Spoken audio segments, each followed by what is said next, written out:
Indian express power list చాలామంది తహతలాడతారు ఆ లిస్టులో తమ పేరు కనపడాలని. ఇప్పటి వరకు ఫిల్మ్ ఇండస్ట్రీకి సంబంధించి, ఎంటర్టైన్మెంట్ ఇండస్ట్రీకి సంబంధించిన సెలబ్రిటీలు ఆ లిస్టులో పేర్లు సంపాదించుకునేవాళ్ళు.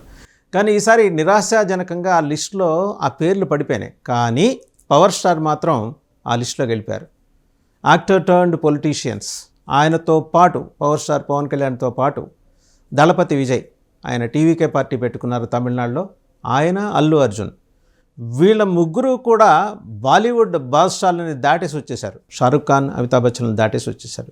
ఇది ఒక రకంగా ఏంటంటే ఒక ఇన్స్పైరింగ్ స్టోరీయే తెలుగు ఎంటర్టైన్మెంట్ ఇండస్ట్రీకి సంబంధించి. ఆ మాటకు వస్తే దక్షిణాది ఎంటర్టైన్మెంట్ ఇండస్ట్రీకి సంబంధించి. ఎందుకంటే ఇద్దరు కూడా నటుల నుంచి రాజకీయ నాయకులుగా వాళ్ళ ట్రాన్స్ఫర్మేషన్ నడిచింది. దళపతి తన అదృష్టాన్ని రాబోయే తమిళనాడు ఎన్నికల్లో పరీక్షించకపోతున్నారు విజయ్. అండ్ అలాగే పవన్ కళ్యాణ్ దక్షిణాది మోడీగా ఆయన ఇప్పటికే ఆయన్ని ఉత్తరాది మీడియా లేదా జాతీయ మీడియా ఆయన అభివర్ణిస్తూ వస్తుంది. ఆయన పేరు సంపాదించుకున్నారు for good or bad reasons. Allu Arjun కూడా ఇందులో పేరు సంపాదించుకున్నారు పుష్ప కారణంగా. సో ఏదైతేనే ఇది ఈరోజు దేశవ్యాప్తంగా చర్చనీయాంశమైన అంశం. రాజకీయ నాయకులు అలాగే ప్రధానమంత్రి మోదీ స్థాయి నాయకుల్ని పక్కన పెడితే ఈరోజు పవన్ కళ్యాణ్, దళపతి విజయ్, అల్లు అర్జున్ ఇందులో చోటు దక్కించుకోవటం అనేది నిజంగానే కూడా చర్చనీయాంశమే.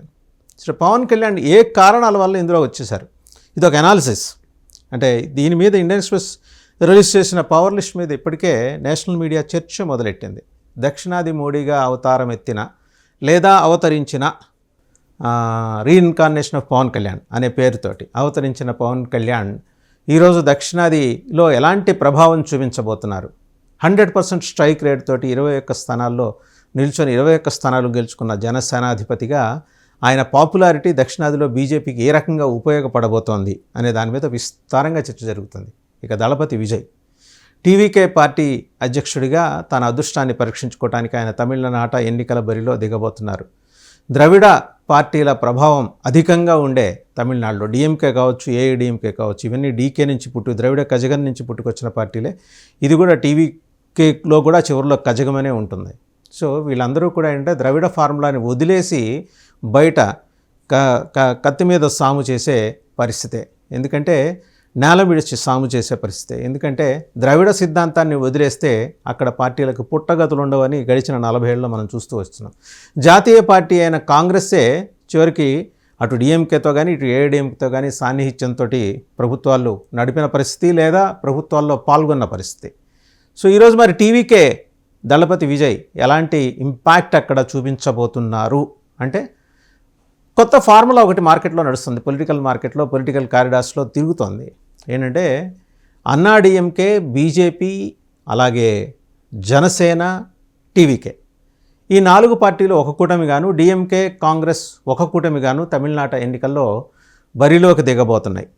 సో మరి ఆల్రెడీ బీజేపీకి ఒక పవర్ఫుల్ అండ్ అగ్రెసివ్ లీడర్ అక్కడ అధ్యక్షుడిగా ఉన్నారు అన్నామలై. ఆయనతో పాటు పవన్ కళ్యాణ్, జనసేన కొన్ని స్థానాలు, కనీసం తమిళనాడులో 35 నుంచి 45 అసెంబ్లీ స్థానాల్లో పవన్ కళ్యాణ్కి పాపులారిటీ ఉంది.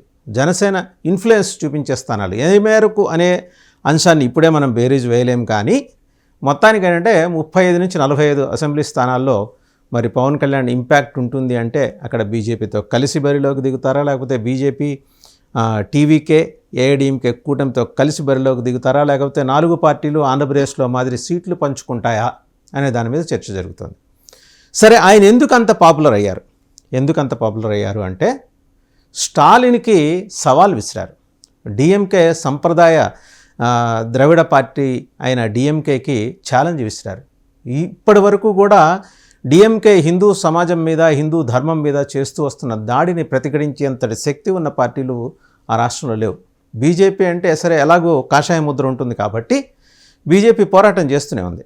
బట్ బీజేపీ వినా మిగిలిన పార్టీలు ఎవరైనా స్టాలిన్ మీద దాడికి దిగుతారా రాజకీయంగా అంటే, దిగగలను అని చెప్పి చూపించిన రాజకీయ నాయకుడిగా పవన్ కళ్యాణ్ ఈరోజు లబ్ధ ప్రతిష్ఠయ్యాడు తమిళనాడు మొత్తం మీద. ఆయన తమిళ్ కూడా మాట్లాడతారు ఆయన. సో వెళ్ళి నిరభ్యంతరంగా అక్కడ సనాతన ధర్మ ప్రచారం కోసం ఆయన బరిలోకి దిగితే ఉండే ఇంపాక్ట్, పోలరైజేషన్ ఆఫ్ ఓట్స్ ఎలా ఉండబోతుంది అనే దాని మీద సెఫాలజిస్టులు ఇప్పటికే మల్లగుల్లాలు పడుతున్నారు. పవన్ కళ్యాణ్ ఇంపాక్ట్ ఎలా ఉంటుంది, ఎన్ని అసెంబ్లీ సెగ్మెంట్లో ఆయన 1% నుంచి 19 లేదా 22% వరకు ఇంపాక్ట్ చూపించగలనే దాని మీద ఆల్రెడీ స్టడీస్ బయటకు వచ్చేసినాయి తమిళనాడులో. దగ్గర దగ్గర 1% ఇంపాక్ట్ చూపించే నియోజకవర్గాల నుంచి 22% ఇంపాక్ట్ చూపించే నియోజకవర్గాలు 45 తేలినాయి. ఇవి కాక పవన్ కళ్యాణ్ అంటే సానుకూలంగా ఉండే నియోజకవర్గాలు, తెలుగు ప్రజలు అధికంగా ఉండే నియోజకవర్గాలు 15 ఉన్నాయి. ఈ 15 ఈ 45 కలిపితే దగ్గర దగ్గర ఎందుకు 60 నియోజకవర్గాలు. ఈ 60 నియోజకవర్గాల్లో మరి ఆయన సర్వీసెస్ ఉపయోగించుకోవాలి. అలాగే టీవీకే దళపతి విజయ్ని తమకి దువ్వేసి తమ దారిలోకి తెచ్చుకోవాలి బీజేపీ ఆలోచన చేస్తుంది. ఏఐడిఎంకే తోటి చిన్నా చితకా విభేదాలు, అంటే త్రిభాషా సూత్రానికి సంబంధించి చిన్నా చితకా విభేదాలు ఉన్నా ఏదో సర్ది చెప్పి నయానో భయానో డిఎంకే భూతాన్ని చూపించి తమ దారిలోకి తెచ్చుకోవాలి. ఇది బీజేపీ ఫార్ములా. వీటన్నిటినీ సమన్వయం చేయడానికి వాళ్ళకి ఒక దక్షిణాది ముఖం కావాలి. ఆ దక్షిణాది ఫేసే పవన్ కళ్యాణ్. ఇప్పటికే ఆయన సనాతన ధర్మాన్ని భుజానికి ఎత్తుకున్నారు. చాలా వరకు మనం చూసాం.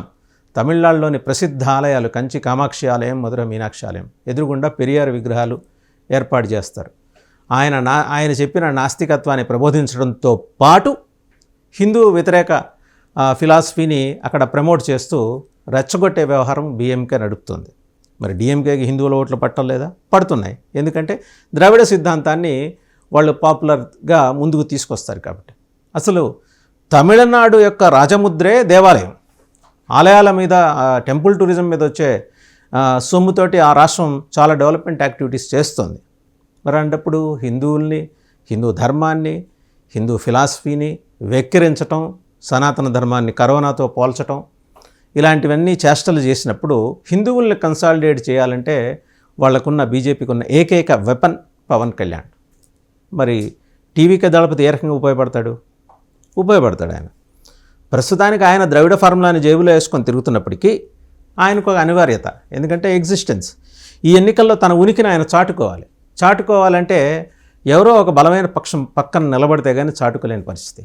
అది కూడా ఎలా నిలబడాలి? సరే, కాంగ్రెస్తో ఆయన ఎలాగో కలవలేరు. డిఎంకే కాంగ్రెస్ సహజంగానే మిత్రులుగా ఉన్న కారణంగా కలవలేరు. బీజేపీతో ఎలైన్ అవ్వాలి.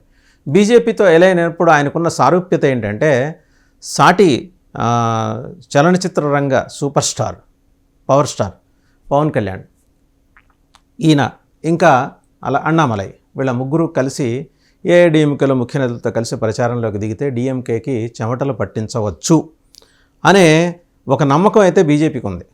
సరే, దాని ఎన్డీఏ భాగస్వామ్య పక్షాలు ఉన్నాయి కాబట్టి వాళ్ళందరూ కలిసి కూర్చొని మాట్లాడుకుంటారు.